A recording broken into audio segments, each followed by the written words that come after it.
Oh, they had a hearing today on Capitol Hill, always something stupid. And my Congresswoman, Jasmine Crockett, she had a little time today. This hearing is actually the best example of what waste, fraud, and abuse looks like, because the only reason we're having this hearing is because somebody got their feelings hurt in a debate. And I don't understand why we're wasting taxpayer dollars. Next time, tell your big boy to show up and be ready to handle the woman in the room who hopefully will become the next president of the United States.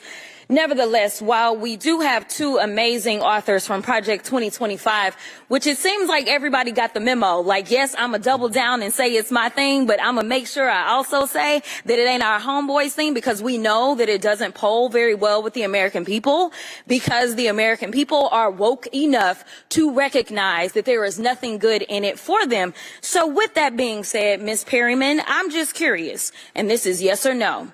Is Trump's name ever mentioned in Project 2025? Yes or no? Just yes or no. I got you. Within the document itself, yes. There are a number of references to the former administration. So is Trump's name mentioned just one time? I believe it's mentioned more. Okay. 5 times. I haven't counted. Oh, okay. Well, if I told you that his name is mentioned approximately 312 times, would you have any reason to dispute that? I don't have any reason. Okay, thank you very much. So it's interesting that we want to try to pretend. We're not going to pretend in here. We're going to work with facts and not fiction. So I also want to talk about inflation really quickly with you, Ms. Perryman, because we've talked about it a lot. I'm just curious to know, is the inflation that we just struggled through, was that global or was that limited to the United States? Global. Global. Seemingly, it was attached to this thing called the global pandemic. Is that correct? That is my understanding. Oh, okay. So it wasn't just the United States. No. Okay, so it wasn't just a matter of the Biden-Harris administration and the United States is struggling, right? I think the United States actually fared better than the rest of the world. Oh, yeah. In fact, we are. Correct? I think so, yeah. All right, but inflation still hurts, and so that's why we have a candidate that has an actual plan instead of concepts of a plan. Or as I like to say, Trump only has offered concepts of constitutionality mixed with coordinations of a coup. But nevertheless, we're going to move on. I want to talk about the internet really quickly, because we wanted to talk about the internet. Actually, let me talk about the border real fast, and then we can talk about Texas in this way. I'd ask for unanimous consent to admit this article from The Hill that says Trump says, blame it on me if border bill fails. Without objection, so ordered. Thank you so much. Now I'm going to move on to the internet, and I'm actually going to talk about Texas, because I believe that the testimony has been somewhere around the fact that no money has actually been disputed as it relates to rural broadband. I'd also ask for unanimous consent to admit this article from the USDA.gov. USDA officials attend groundbreaking to expand high-speed internet access in rural Texas, dated March 7th, 2024, Italy, Texas. Without objection, so ordered. Thank you so much. With respect, that was not the testimony. Oh, I thought you said no dollars had been spent. The largest single program. My question is, did you not say $42 billion. Okay. 0 houses have been connected. There are other federal programs, including Trump-era ones, that right now are churning dirt and connecting. Okay, so just to be clear, because I don't want the American people to be confused, because I was confused, because it almost seemed as if, considering the fact the name of this hearing is the failed policies, as if nothing had been done. But to clarify for those that are watching, you aren't saying that no dollars have been spent as it relates to rural broadband dollars under the Infrastructure Act, correct? To be clear, for the signature effort, 42 Yes or no? Have any dollars been spent? not a $1. single person has been connected. There's That's not my question, though. My question was, have any issues. Senator Ted Cruz from Okay, Texas I'm going to move on. I'm going to move on. I'm reclaiming my time at this point. Many of these bills, I'm reclaiming my time, which means, Chairman, I'm going to per ask location. you to stop my time, because the witness is not. Are you asking him a question? Or are you? No, I'm not asking him a question. I reclaim my time. All right. The chair recognizes Ms. Crockett. Okay, now I was at 41, y'all, so go back up. We'll give you 9 more seconds. Okay, thank you so much. Here's the deal. You've testified a lot about the problem with the broadband rollout being diversity, equity, and inclusion. You said DEI, I don't know how many times, which is one of the issues that Project 2025 takes issue with. But it's interesting to me because I have another article from the Texas Tribune, and it actually specifically states that internet providers say they are simultaneously hopeful and skeptical about whether the incoming federal dollars will be enough to connect the most underserved Texans. Historically, other federal rural broadband funding programs have seen limited success because many companies who committed to providing broadband went into default after radically underestimating their cost. It doesn't say anything about diversity. And the final thing that I will say is that this election, I didn't ask you a question. The final thing that I will say is that this election is the best example of why y'all are so afraid of diversity, equity, and inclusion, because then you can't have a simple-minded, underqualified white man somehow end up ascending. Instead, you've got to pay attention to the qualified black woman that is on the other side. And with that, I will yield.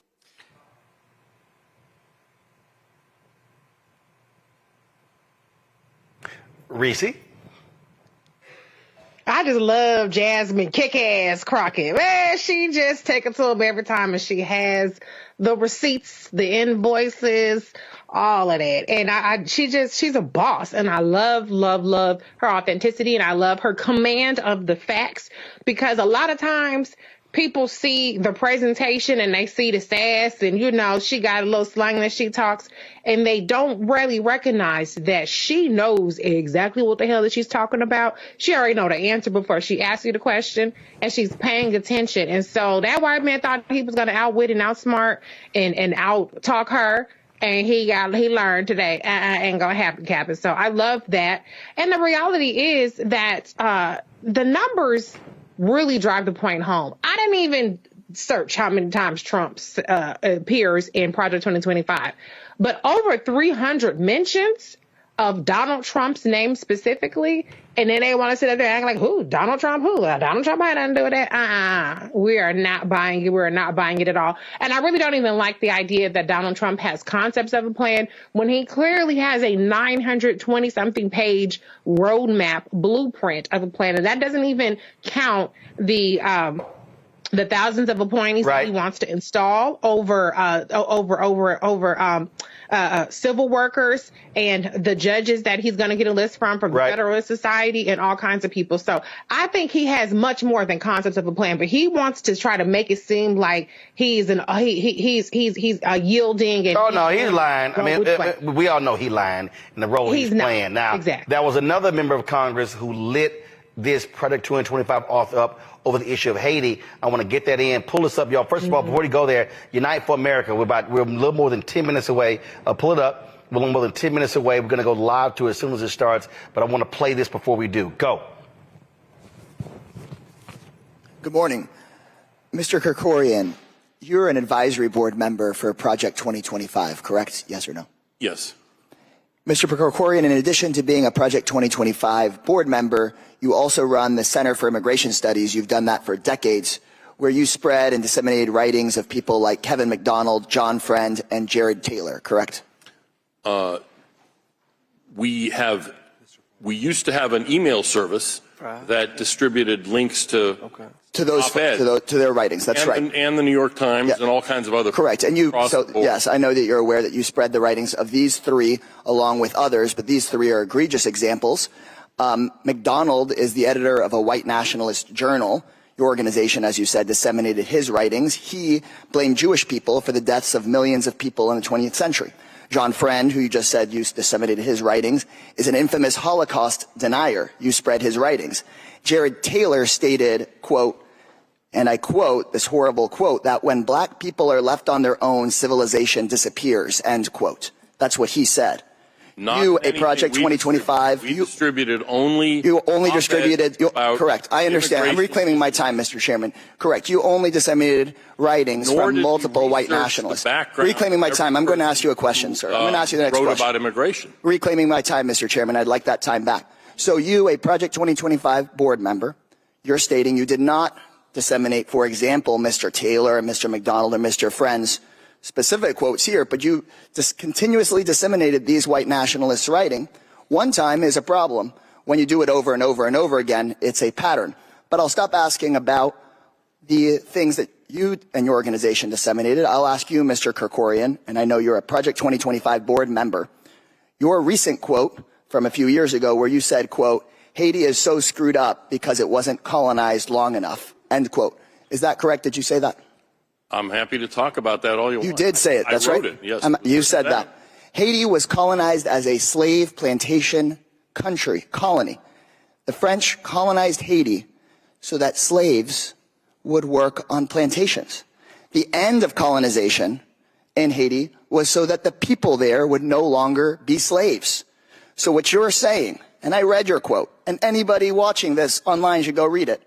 What you're saying is it would have been good if they'd stayed colonized, which means that it would have been good if they had stayed enslaved by the French. In the long run, it's one of the in the long run, people shouldn't have been enslaved a single day. I'm reclaiming my time, Chairman. And they had every right. They had every right to throw the. What French you said is that you would have wanted them. Reclaiming my time. I'm talking now. They would have been freed 30 years later, and they would have been in the same situation. You're saying you wanted 30 more years of slavery in Haiti. Reclaiming my time. I did you not. Just said it. Honestly, it adds up. You said that they would have benefited from the French influence. In the French long were run, the ones. Like the people in Martinique and reclaiming my time, Mr. Chairman. I'd like my time back. Please. Enslaved. My time.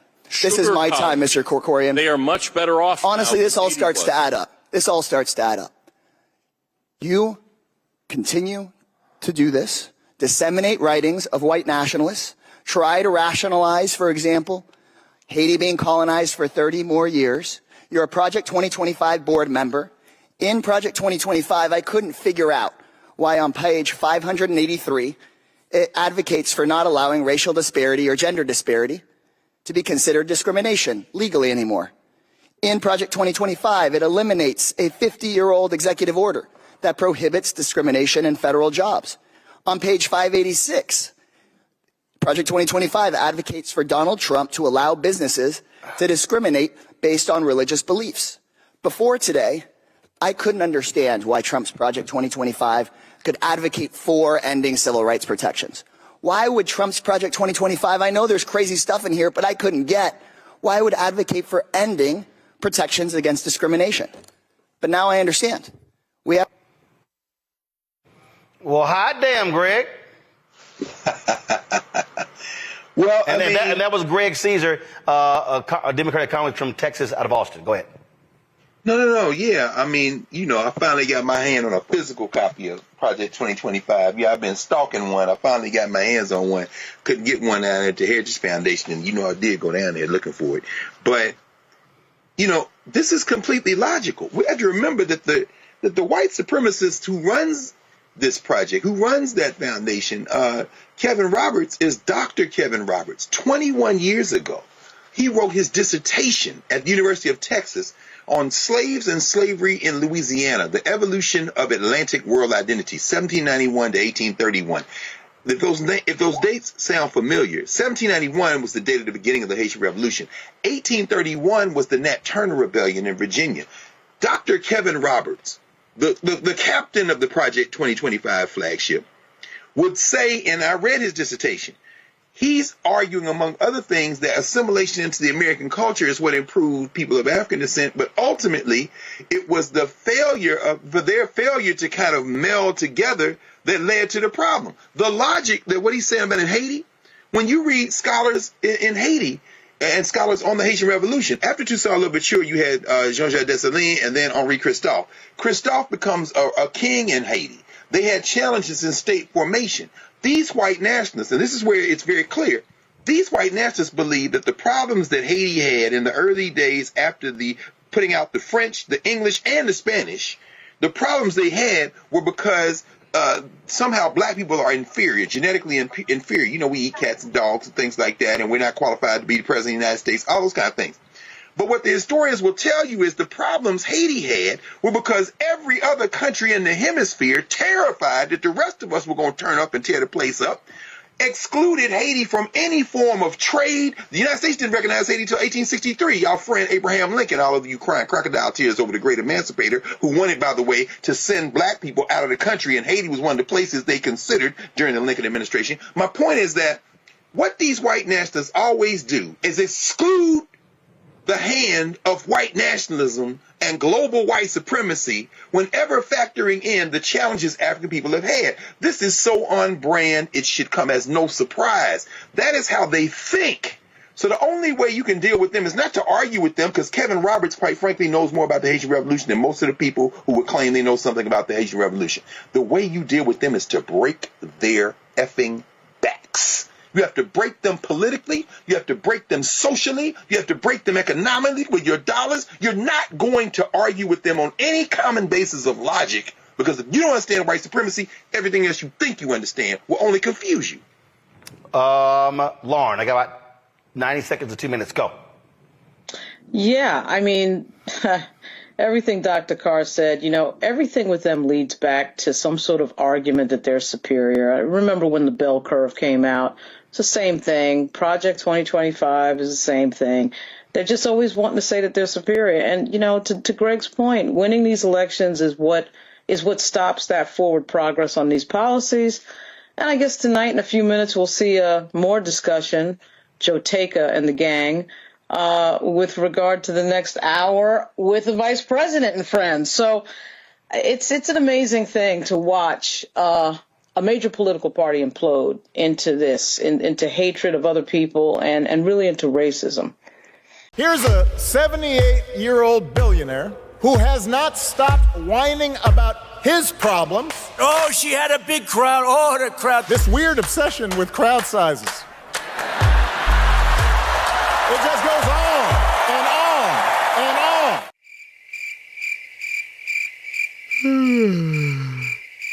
America's ready for a new chapter. We are ready for a President Kamala Harris. I'm Kamala Harris, and I approve this message.